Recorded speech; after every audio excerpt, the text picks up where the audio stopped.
I can honestly say I wouldn't be where I am today if it wasn't for the miracle of an all-boys lunch table. The lunch table that sat below mine and introduced me to music. Not just any kind of music, but fast-paced, get your blood pumping riffs and rhythms that coax your soul out of its shell. At 14, I was learning how to deal with a broken heart.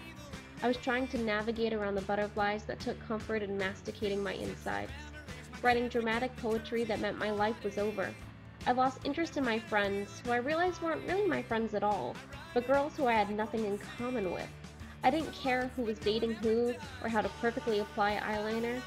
Instead, I fell in with a group of nerdy guys who readily accepted me into their world of NoFX and Goldfinger, who had to explain to me that ska isn't an acronym. They introduced me into the world of local rock shows that conveniently took place at the Temple in downtown Saratoga. I don't know if they thought I would take to it like they all had, but they still brought me along like a puppy no one wanted to leave alone. I remember the nerves that bounced in me like a 25-cent rubber ball when I arrived at my first Temple show. I could hear the feedback when I walked up to the door and gave the $5 to get in, receiving a clearly drawn star in my hand to signify that I had paid. All the guys in the bands were guys I had seen in the hallway at my school. They were juniors and seniors, and I was a lowly freshman, but they all smiled at me and hoped that I enjoyed the show. This was a different world than that of the high school hierarchy. There was no chain of cool here. My newfound friends crowded around me like shields on a battlefield, and when the first band launched into a cover of King for a Day, I was in love.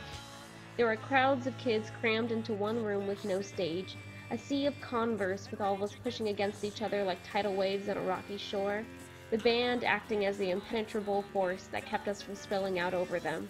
I could feel the drums and bass pounding in my chest as my body thrashed along to the music. I didn't know the words, but it didn't matter. We all fed off of the energy from the band, and who in turn fed off of our energy. They were our conductors, and we marched along all wild and weird.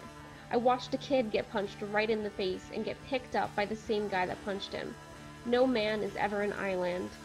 We were all a single unit, and when one falls down, we all fall down. We all shared our blood, sweat, and tears at a Temple show. I busted my lip in the middle of a mosh pit. I can still taste the metallic liquid welling in my mouth as I was rushed to the bathroom, giving me the credit of certified badass. Hey, I even got a kiss that night from a boy I just met. It stung. Eventually, we were the upperclassmen putting on the shows and rousing the interest of the youth, inducting a new crop of kids into the DIY scene we all have become veterans of. Some say punk died long ago, and maybe they are right, but to quote some band that nobody cares about, punk rock isn't dead, it's only comatose.